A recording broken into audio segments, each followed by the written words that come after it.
The stars stretched endlessly outside the viewing window of the Endeavor. Commander Jake Morrison stood with his hands behind his back, watching the Council station grow larger as they approached. This was the moment humanity had been waiting for. After 30 years of watching from the shadows, the Galactic Council had finally invited them to apply for membership.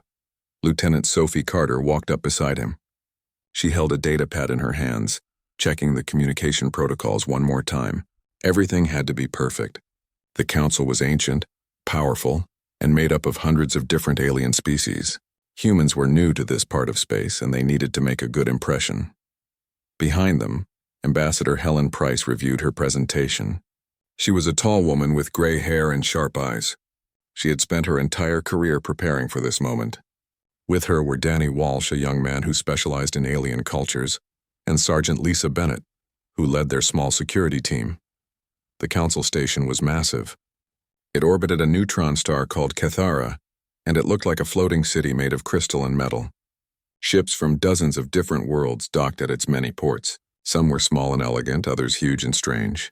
The Endeavor looked plain compared to them, but it was solid and reliable. That was the human way. When they docked, a group of alien officials met them. There was a tall, thin creature with purple skin who introduced himself as Counselor Vexthin. He belonged to the Krell Empire, one of the oldest members of the Council. His voice came through a translator device that hung in the air. The humans followed their guides through long hallways filled with other species. Some walked on legs, others floated, and a few rolled on wheels. Everyone stared at the humans. They had heard stories about Earth, but few had ever seen a human in person. The Council chamber was enormous. It was shaped like a half-sphere with seats rising up in circles. Representatives from 847 different species filled the room. At the center was a floating platform where Ambassador Price would give her presentation. Price stepped onto the platform. Her image appeared on screens all around the chamber, so everyone could see her clearly. She began to speak, and her words were translated into hundreds of different languages at once. She talked about Earth and its history. She explained how humans had developed technology and reached for the stars.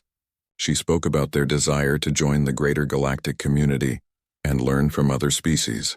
She promised that humanity would follow Council laws and contribute to peace across the galaxy. For the first hour, everything went well. The Council members listened politely. Some asked questions about human culture, biology, and technology. Price answered each question with care and honesty. Then Counselor Vexthin raised his hand. The room fell silent. He was one of the most respected members of the Council, and when he spoke, everyone listened. He said that his people had been monitoring human communications for the past few years. They had been studying Earth to understand what kind of species humans were. What they had found disturbed him greatly. Vexthin activated a hologram in the center of the chamber. It showed images from Earth, military bases, soldiers in training, weapons being tested, warships in orbit. The Council members gasped and whispered to each other. Vexthin asked why humans maintained standing armies. In Council space, war had been eliminated thousands of years ago. Conflicts were solved through diplomacy and trade agreements. Violence was considered primitive and barbaric. No civilized species needed soldiers anymore. But humans had millions of soldiers. They trained constantly for combat. They built weapons designed to kill. They even had special units, elite warriors who volunteered for the most dangerous missions. These special forces trained harder than regular soldiers and took on missions that seemed impossible. The hologram showed footage that the Krell had intercepted from Earth's networks. Special forces operators rappelling from helicopters, teams breaching buildings and rescuing hostages, soldiers conducting night raids in hostile territory, hand-to-hand combat training that looked brutal and violent. The Council chamber erupted in shocked voices. Some species had never seen violence like this. One of the Mindari, a species that communicated through telepathy, actually collapsed from the mental shock of seeing such brutality. Ambassador Price stood quietly on the platform, waiting for the noise to die down. She had known this moment would come. Humanity's military history was impossible to hide, and she had prepared for this question. When the chamber finally grew quiet, she began to explain. She told them about human history, though she knew it would be difficult for them to understand. She spoke about the wars that had ravaged Earth for thousands of years. She explained how humans had fought each other over land, resources, and ideas. She talked about terrorism and how small groups of violent individuals could threaten entire nations. She described hostage situations where innocent people were held captive by criminals. She explained natural disasters where soldiers were needed to rescue people and deliver supplies. Price told them that special forces were not conquerors or murderers. They were protectors. When diplomacy failed, when innocent lives were at stake, when the situation was desperate, special forces operators were the ones who went into danger to save others. She said that humans hoped for a peaceful future. They wanted to join the council and learn better ways to solve problems. But their history had taught them a hard lesson. Sometimes, no matter how much you wanted peace, violence found you anyway, and when it did, you needed people who were willing and able to fight back. The council members listened, but many looked horrified. They could not understand why any species would choose to maintain warriors. To them, it seemed like humans were addicted to violence, unable to evolve beyond their primitive instincts. Councillor Vexthin stood again. He said that the council would need time to discuss this matter. Humanity's application would be placed under review. The council would vote in 6 months on whether to accept humans as members. Ambassador Price thanked the council for their time and consideration. The human delegation was escorted back to their ship. As they walked through the station, they could feel the stares of other species. Some looked at them with fear, others with disgust. Back on the Endeavor, the team gathered in the conference room. Danny Walsh looked discouraged. He said that the council would probably reject humanity's application. They had seen humans as violent and dangerous, exactly what they had feared, but Ambassador Price was not so sure. She had seen something in the council chamber that others had missed. Fear, yes, but also curiosity. Some of the council members had been intrigued by humanity's military capabilities, even if they would never admit it publicly. Commander Morrison asked what they should do now. Price told them to go home and wait. The council would make their decision in time. All humanity could do was hope that they would be given a chance to prove themselves. As the Endeavor pulled away from the station and jumped into faster-than-light travel, none of them knew what was coming. Far away in the dark spaces between stars, something ancient and hungry was waking up, something that would make the council desperately wish they had accepted humanity's warriors when they had the chance. The galaxy.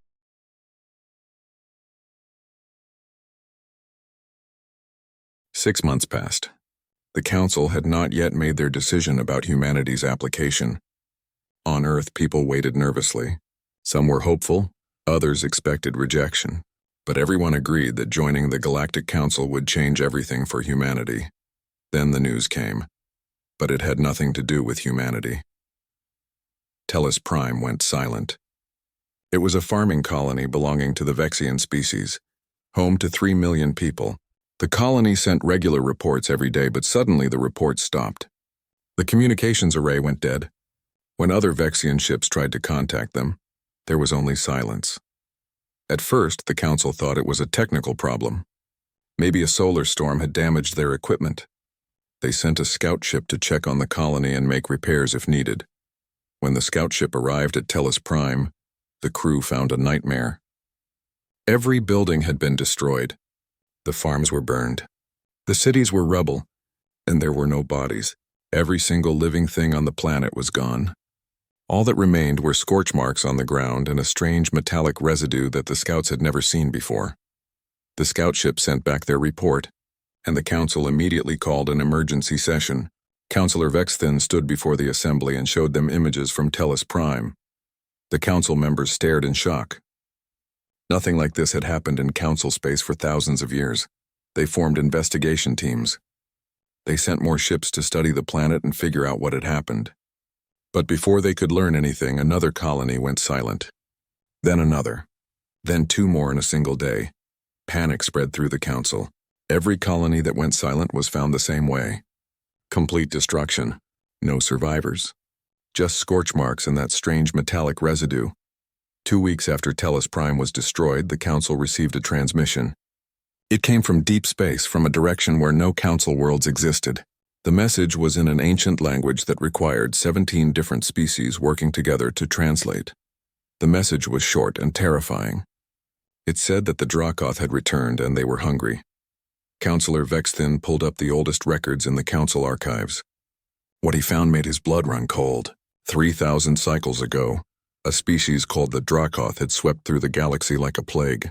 They were a hive-minded race that existed only to consume. They saw other species not as people but as resources, as food. The ancient war against the Dracoth had nearly destroyed the galaxy. Billions had died. Entire species had been wiped out.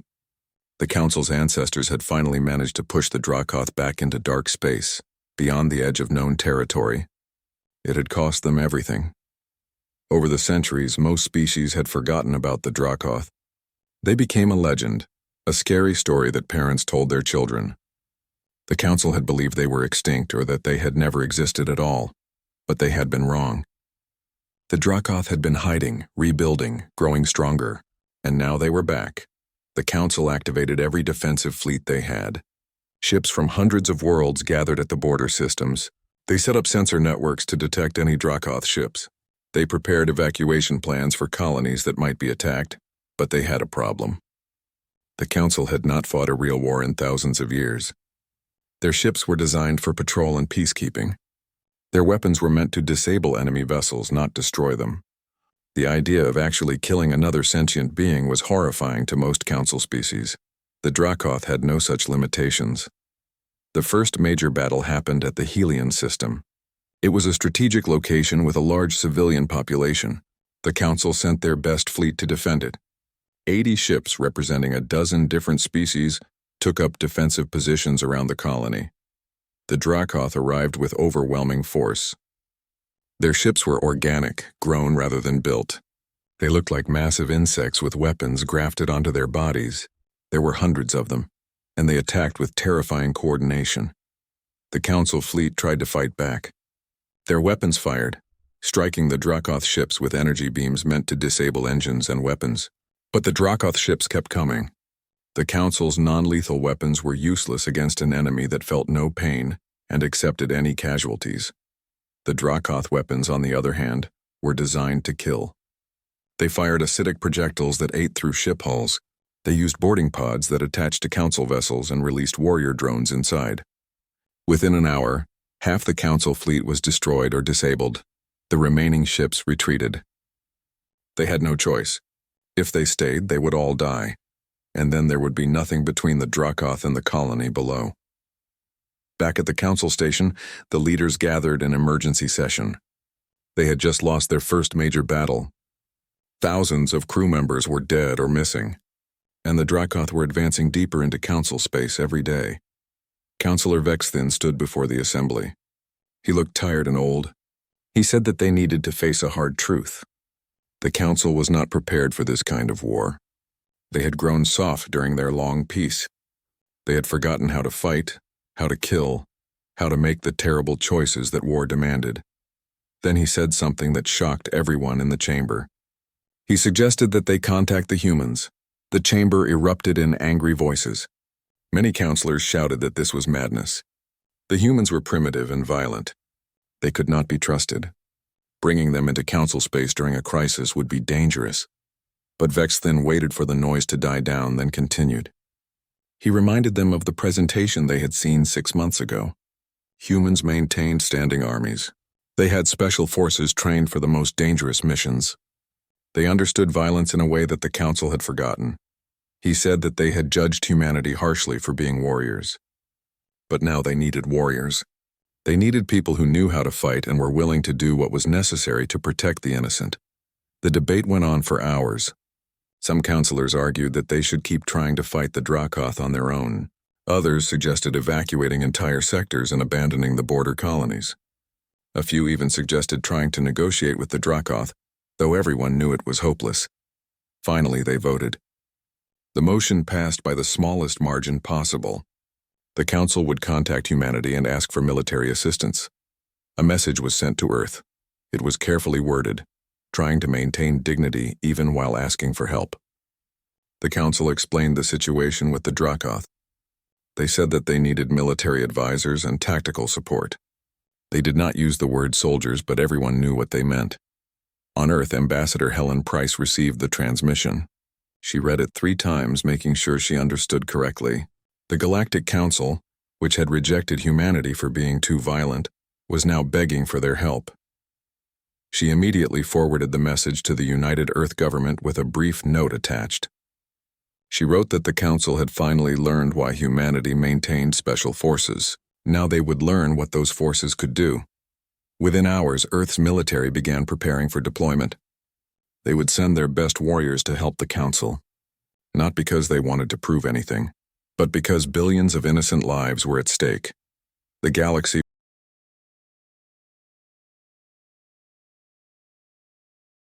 Captain Ryan Cooper stood in the briefing room of the carrier Valiant. Before him sat 100 of the finest soldiers Earth had ever produced. These were not regular troops. These were special operations personnel, hand-picked from every branch of the military. They came from different backgrounds and different countries, but they all had one thing in common. They were the best at what they did. Navy operators who specialized in shipboarding and underwater combat. Army Rangers trained for direct action missions. Marine reconnaissance experts who could survive behind enemy lines for weeks. Air Force controllers who could call in support from anywhere. Cooper had named the unit Task Force Sentinel. Their mission was to help the Galactic Council fight the Dracoth threat. But Cooper knew that they would be doing more than just advising. They would be fighting, and some of them would not come home. He activated the holographic display in the center of the room. Images appeared showing Dracoth attack patterns, ship designs, and warrior drone biology. The soldiers studied the information carefully, taking mental notes. Cooper began his briefing. He explained that the Galactic Council had been fighting the Dracoth for 3 weeks and losing badly. Council forces were trained for peacekeeping, not war. Their weapons were designed to disable, not kill. They had no experience with the kind of brutal combat that the Dracoth brought. Lieutenant Kate Andrews, the unit's intelligence officer, took over the briefing. She was a sharp woman who had spent years studying alien cultures and military tactics. She pulled up detailed images of the Dracoth. The Dracoth were a hive-minded species. Individual warrior drones had limited intelligence, but they were coordinated by larger command organisms called brood mothers. These brood mothers controlled hundreds or thousands of drones, directing them with perfect precision. The Dracoth fought with overwhelming numbers. They did not care about casualties. If 1,000 drones died to achieve an objective, the Hive considered it a good trade. They adapted quickly to enemy tactics, learning from each battle and changing their approach. Most terrifying was what they did with prisoners. The Dracoth did not take prisoners for interrogation or ransom. They took them for biomass processing. They literally ate other sentient beings, breaking them down to fuel their hive. The room was silent as the soldiers absorbed this information. They had faced many enemies in their careers, but never anything quite like this. Sergeant Aaron Mitchell raised his hand. He was a veteran who had served in Earth's last major conflict, a man who had seen more combat than most. He asked the question that everyone was thinking. What were the rules of engagement? Cooper's expression was grim. He said that the Council had authorized full combat operations. There were no restrictions. The Dracoth were not protected by any treaties or laws. They were an existential threat to all life in the galaxy. Task Force Sentinel was cleared to use any means necessary to stop them. In other words, they were going to war. The Valiant departed from Earth's orbital station 3 days later. The ship was loaded with weapons, ammunition, and equipment that the Council had never seen before. The Council species used energy weapons and non-lethal systems. Humans brought kinetic weapons, explosives, and tools designed for close-quarters combat. Their destination was the Belgara system. It was a densely populated region with multiple colony worlds. The Council was making their last stand there, trying to protect 4 billion civilians from the advancing Dracoth swarm. When the Valiant dropped out of faster-than-light travel, they found themselves in the middle of a desperate battle. Council ships from 5 different species were in orbit around the main colony world.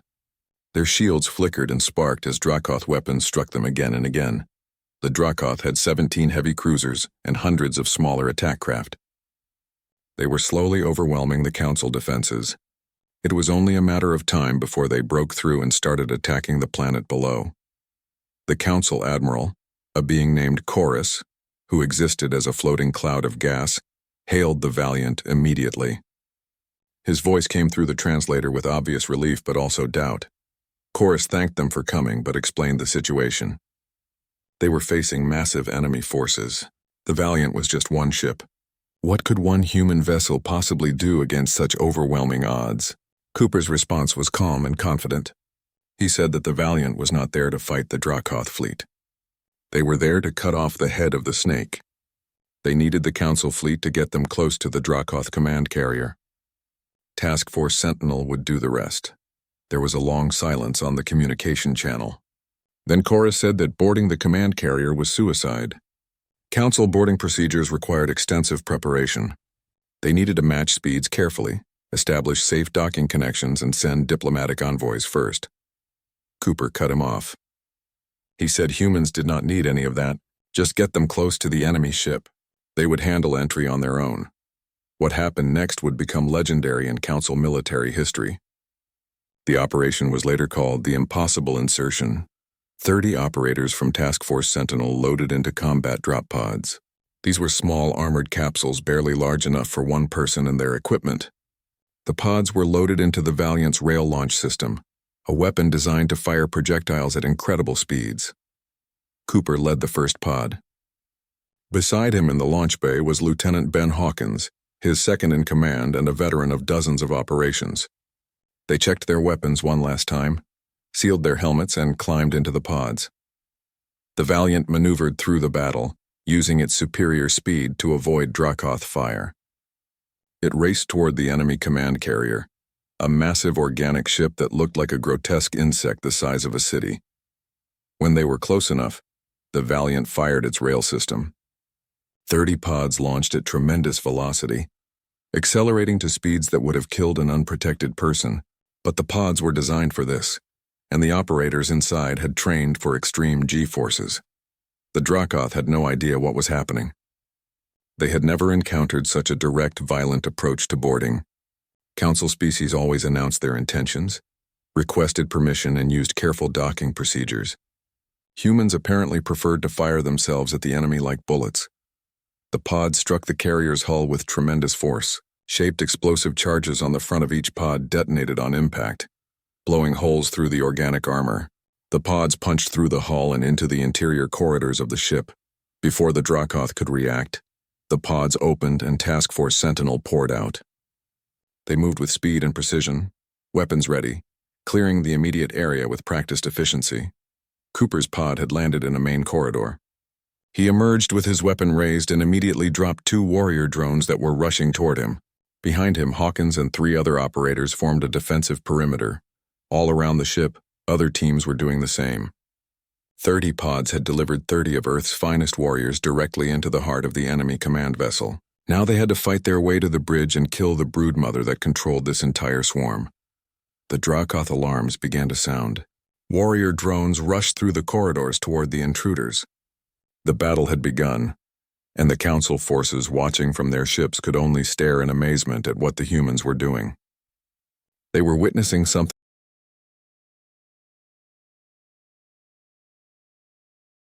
Staff Sergeant Nicole Brooks pressed her back against the wall of the alien corridor and pulled a breaching charge from her vest. The Dracoth had sealed the bulkhead ahead, trying to slow down her team's advance. It would not work. She attached the charge to the sealed door and stepped back. Her fire team took cover positions. Sergeant Paul Griffin pointed his weapon down the corridor behind them, watching for enemies. Corporal Linda Hayes covered the opposite direction. Specialist Kevin Ross marked their position on the tactical network so other teams would know where they were. Brooks triggered the charge. The explosion was loud in the confined space and smoke filled the corridor. Before it cleared, the team was moving. They flowed through the breach like water, weapons up, scanning for targets. The Dracoth were waiting on the other side. A dozen warrior drones rushed forward, their chitinous bodies gleaming under the ship's organic lighting. They moved fast, but the humans moved faster. Griffin fired 3 precise shots, dropping 2 drones with hits to their neural clusters. Hayes took down another with a burst to its legs, then finished it with a shot to the head. Brooks threw a grenade into the mass of approaching enemies, and the explosion scattered them. The team pushed forward, clearing the corridor section by section. This was what they had trained for. Close quarters combat in hostile environments against numerically superior forces. Every movement was practiced. Every action coordinated without needing words. Back in the Council ships, officers watched through cameras mounted on the humans' armor. They could barely comprehend what they were seeing. The humans moved through the Dracoth carrier like they had been born for this kind of violence. There was no hesitation in their movements. No fear in their actions. When a drone appeared, they shot it.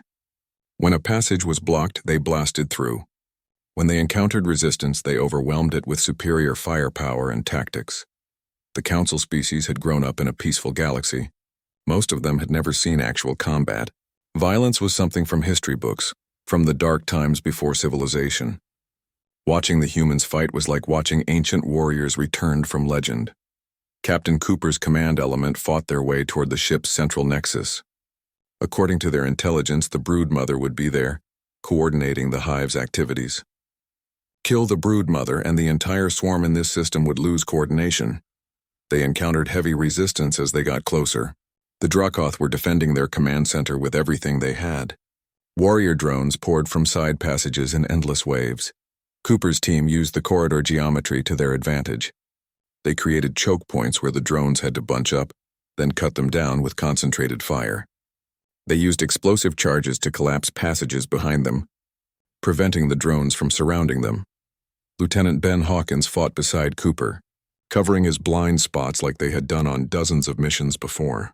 They worked together with the kind of silent coordination that only came from years of training and combat. Finally, after 20 minutes of brutal fighting, they reached the Nexus chamber. The doors were massive, clearly designed to protect whatever was inside.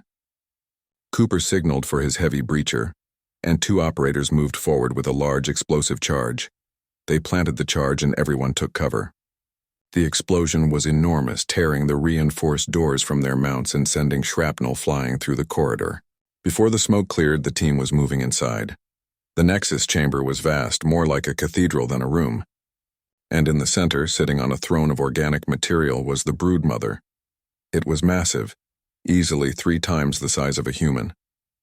Its body was covered in thick armor plating, and dozens of tendrils extended from its back, connecting to systems throughout the ship. Its eyes, all 6 of them, focused on the intruders. Hawkins stared at the creature for a moment, then muttered that it was a very big bug. Cooper's response was simple. Then they would need bigger bullets. He signaled to Sergeant Carlos Martinez, their heavy weapons specialist. Martinez stepped forward with an anti-material rifle, a weapon designed to punch through armored vehicles. It was massive, requiring incredible strength to carry and use. The broodmother screamed, a sound that made everyone's ears ring even through their helmets. Warrior drones began pouring into the chamber from hidden passages. The team formed a defensive circle, firing at the approaching enemies while Martinez lined up his shot. Martinez took a breath, held it, and fired. The rifle's report was deafening. The round struck the broodmother's armor and cracked it. Martinez fired again and again. 3 shots, 3 impacts in nearly the same spot. The broodmother's armor shattered. Green fluid sprayed from the wound. The creature screamed again, this time in pain rather than rage. Its tendrils thrashed wildly, tearing free from their connections. Cooper and his team poured fire into the wound. Dozens of rounds struck the exposed flesh beneath the armor. The broodmother tried to stand to fight back, but it was too late. The damage was catastrophic. The creature collapsed, its massive body hitting the floor with a wet thud. The tendrils went limp. The eyes glazed over. The broodmother was dead. Immediately, the effect spread throughout the Dracoth swarm. On the Council ships, sensor operators watched in amazement as the enemy vessels suddenly lost coordination. Ships that had been moving in perfect formation now drifted aimlessly. Attack patterns fell apart. Individual drones started making random, uncoordinated decisions. Admiral Chorus saw the opportunity immediately. He ordered all Council ships to press the attack. With the Dracoth command structure destroyed, the Council forces could finally fight back effectively. But inside the carrier, Task Force Sentinel's mission was not finished. They needed to make sure the broodmother was truly dead and gather any intelligence they could find. Cooper ordered his teams to sweep the chamber and secure the area. Specialist Jennifer Cole, their technical expert, moved to the broodmother's throne. There were organic computers there, systems that the hive used to coordinate its forces. Cole pulled out a specialized device and began interfacing with the alien systems. It took several minutes of work, but she managed to access the broodmother's recent memories and communications. What she found made her blood run cold. She called out to Cooper, her voice tight with fear. He needed to see this immediately. Cooper moved to her position and looked at the data she had pulled. The broodmother had been coordinating with other hives. There were at least 17 more colony targets marked for attack. The Dracoth had been planning a massive offensive across multiple sectors, but that was not the worst part. Cole pointed to another piece of data. The Dracoth had been studying humanity during the initial contact period. They had intercepted communications and tracked human ships. They knew where Earth was. More than that, the Dracoth had identified humanity as a significant threat. Earth was marked as a priority target for early elimination. The hive had decided that humans were too dangerous to allow to grow stronger. Cooper felt ice spread through his veins. His homeworld was in danger. Everyone he cared about, everyone he had ever known, was marked for destruction by this enemy. He ordered Cole to copy all the data. Command needed to know about this immediately. Earth's defenses would need to be strengthened. The military would need to prepare for a possible Dracoth attack. As the data transfer completed, Cooper received reports from the other teams. All 30 operators had survived the insertion, though several were wounded. They had cleared the carrier of major threats and were ready for extraction. Outside, the battle was turning in the Council's favor. With the Dracoth command structure destroyed, the remaining enemy ships were being picked off one by one. The colony below was safe, at least for now. Cooper gathered his team and began moving toward an exit point where shuttles could pick them up. They had accomplished their mission. The broodmother was dead, the swarm was broken, and billions of lives had been saved. But the war was far from over. This was just one battle, one hive, one small part of the greater Dracoth threat, and now Cooper knew that Earth itself was in danger.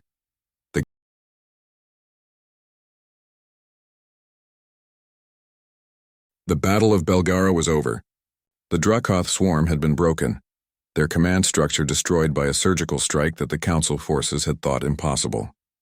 4 billion civilians on the planet below were safe because 30 human warriors had done what no Council species could. Task Force Sentinel returned to the Valiant with casualties far lower than anyone had expected. 7 operators had been killed in the fighting, 15 were wounded, some seriously. But they had survived an operation that the Council had been certain would result in total losses. Captain Ryan Cooper stood in the medical bay, visiting his wounded soldiers. Each one, despite their injuries, asked if the mission had been successful. When he told them that the broodmother was dead and the colony was saved, they nodded with satisfaction.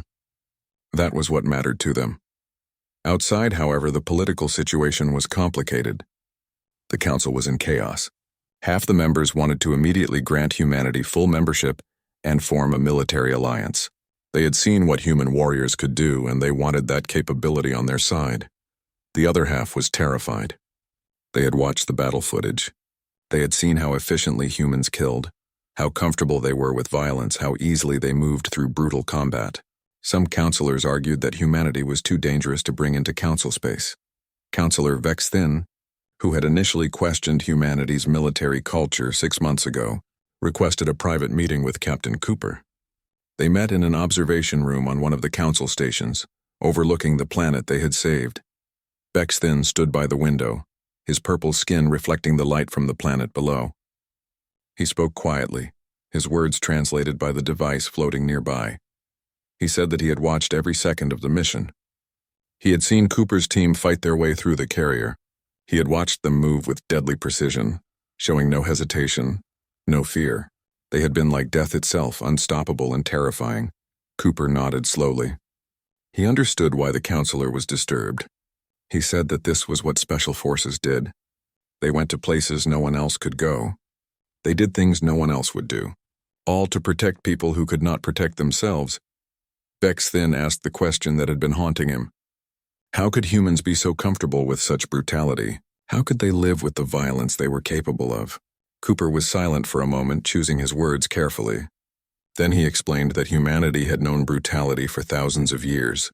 Earth's history was written in blood. Humans had fought each other in countless wars. They had seen the worst that sentient beings could do to one another. That experience had taught them a hard lesson. The only way to stop monsters was to have warriors willing to become monsters themselves when necessary. Not because they enjoyed it, but because someone had to stand between evil and the innocent. Special Forces operators were not killers by nature. They were protectors who had learned to kill when protection required it. Every one of them would prefer a peaceful solution. But when peace was not possible, they were ready to do what must be done. Bexthin listened carefully. He said that the council had voted.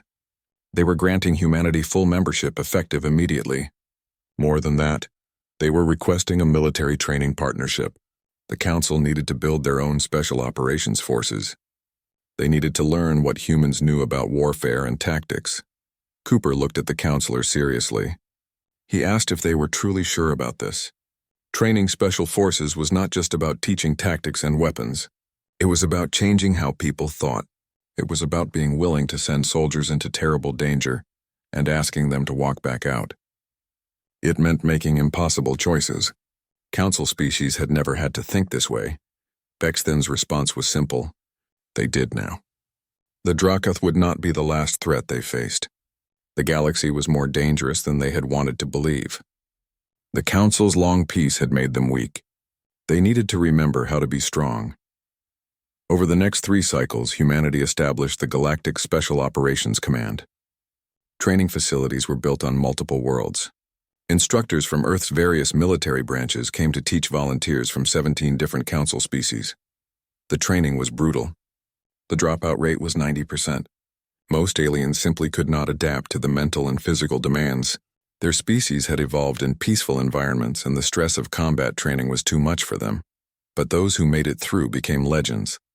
They were the first of a new kind of warrior in council space, not conquerors or aggressors, but defenders trained to the highest standards. They learned to operate in small teams, to think independently, to accomplish missions that seemed impossible. Each species gave their special forces different names. The Vexians called them Shadowclaws. The telepathic Mindari named them Silence Bringers. The aquatic Delphinians referred to them as the Deep Hunters. Each name reflected that species' culture and language. But everyone in the galaxy knew what humanity called them. Special Forces. And across known space, hostile species learned to fear both the humans and their students. Because humanity had taught the Council something fundamental that would change the balance of power forever. Peace was not simply the absence of violence. Peace was having the capacity for violence and choosing not to use it, except when you must. The Council learned that sometimes civilization needed warriors. Sometimes protecting the innocent required people willing to face darkness. And sometimes the scariest thing in the galaxy was not what lurked in the shadows. It was what humanity sent into those shadows to eliminate the threat. Admiral Chorus, who had been promoted to commander of all Council military forces, stood before the assembled governments and delivered a speech that would be quoted for generations. He said that they had invited humanity to join them as equals. They had expected humans to abandon their violent ways and embrace peaceful ideals. Instead, humanity had taught them a harder truth. Peace was not the absence of the capacity for violence. Peace was having that capacity and choosing not to use it, except when necessary. Humanity had maintained special forces not because they loved war, but because they understood that some battles could not be avoided. Some enemies could not be reasoned with. Some evils had to be fought. Chorus said that they had prayed never to face humanity's special forces. Now they prayed that those forces would always be on their side.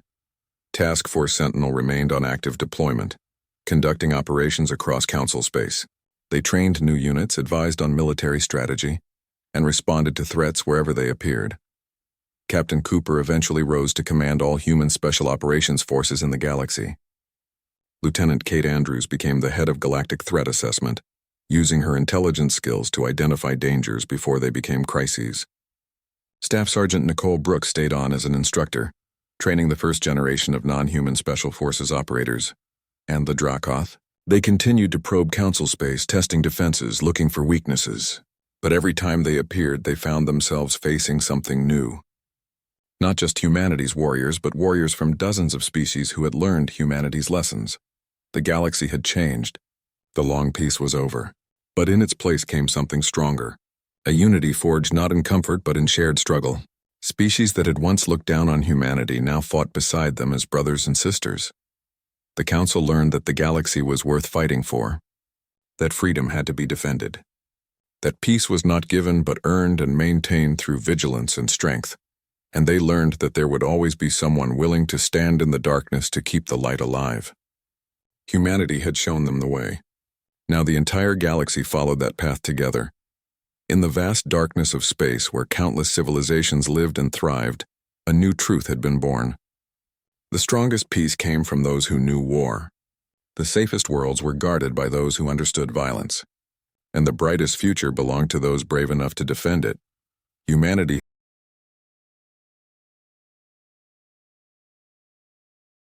2 years after the Battle of Belgara, the galaxy looked very different.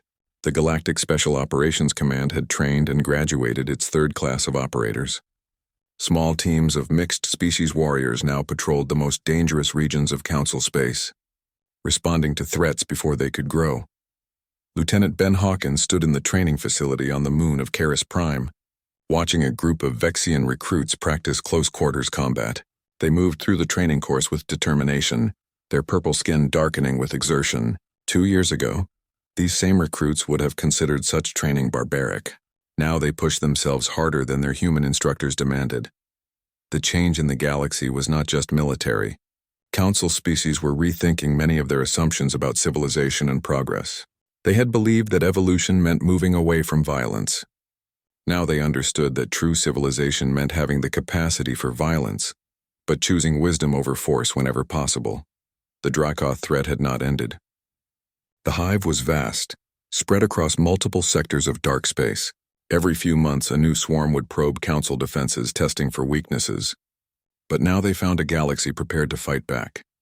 In the command center of the Valiant, Captain Ryan Cooper reviewed intelligence reports from across the galaxy. His role had evolved from field operator to strategic commander, overseeing special operations forces from dozens of species. It was a responsibility he had never wanted, but one he accepted because it was necessary. Lieutenant Kate Andrews entered the command center with urgent news. Her intelligence network had detected unusual Dracoth activity near the outer rim. Multiple hives were gathering in a sector that had no strategic value. The pattern did not make sense unless they were preparing for something big. Cooper studied the data carefully. The Dracoth were planning another major offensive, but against what target? He called for a strategic meeting with the Council military leadership and the commanders of the various special forces units. Admiral Chorus attended the meeting in person, his gaseous form contained within a specialized environmental suit. Beside him were commanders from the Vexian Shadow Claws, the Mindari Silence Bringers, and representatives from 8 other species' special forces. The meeting was conducted in perfect military efficiency. Each commander presented their intelligence and analysis. The Mindari had intercepted telepathic echoes from the hive suggesting a target deep in Council space.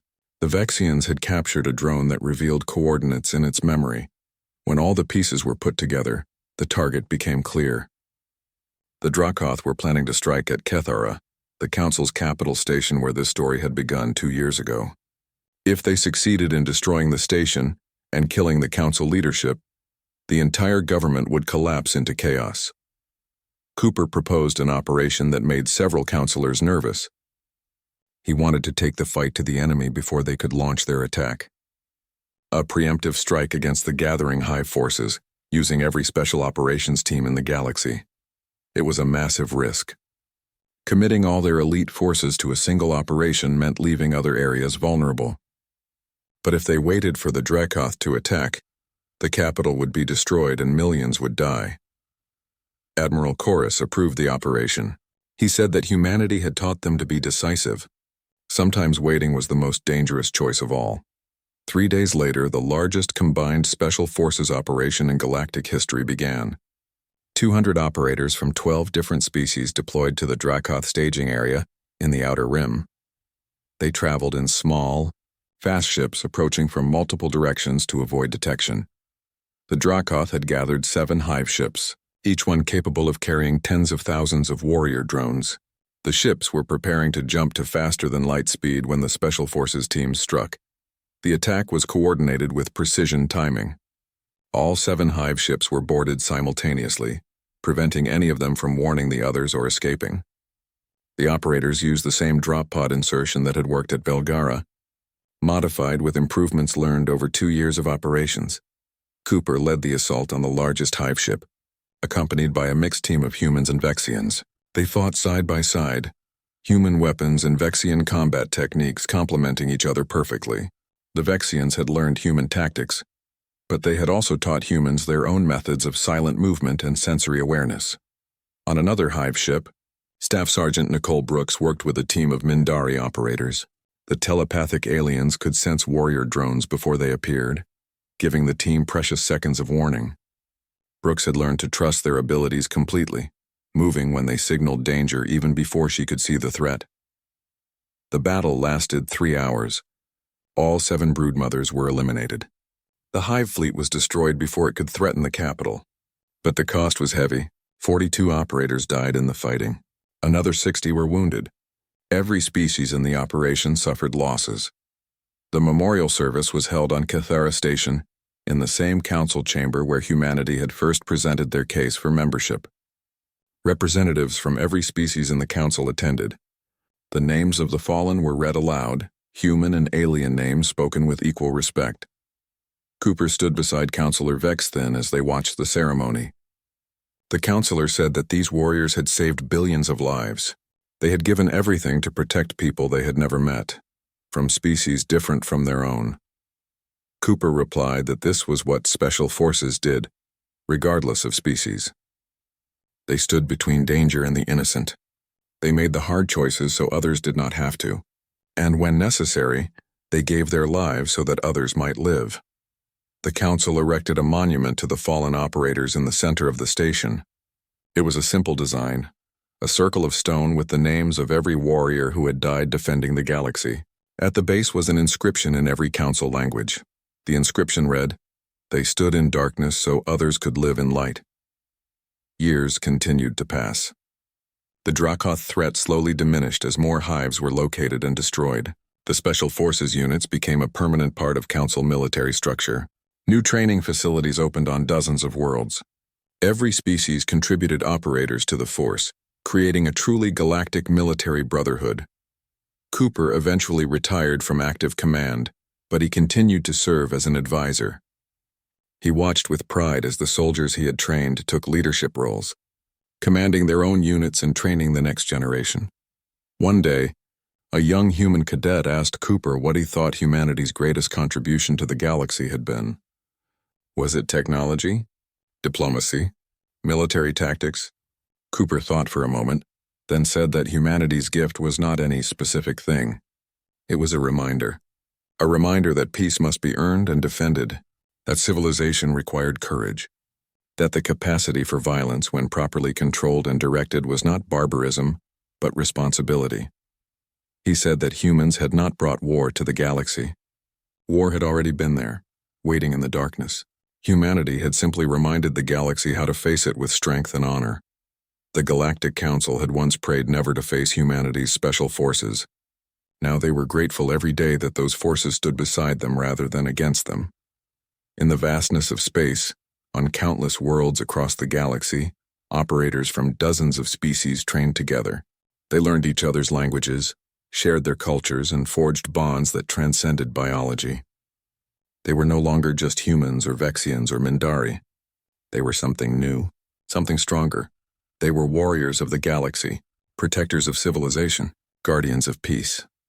And when darkness threatened, when evil rose from the depths of space, when innocent lives hung in the balance, they were ready. They would go anywhere, face any danger, pay any cost, because that was what special forces did. Human or alien, it made no difference. They stood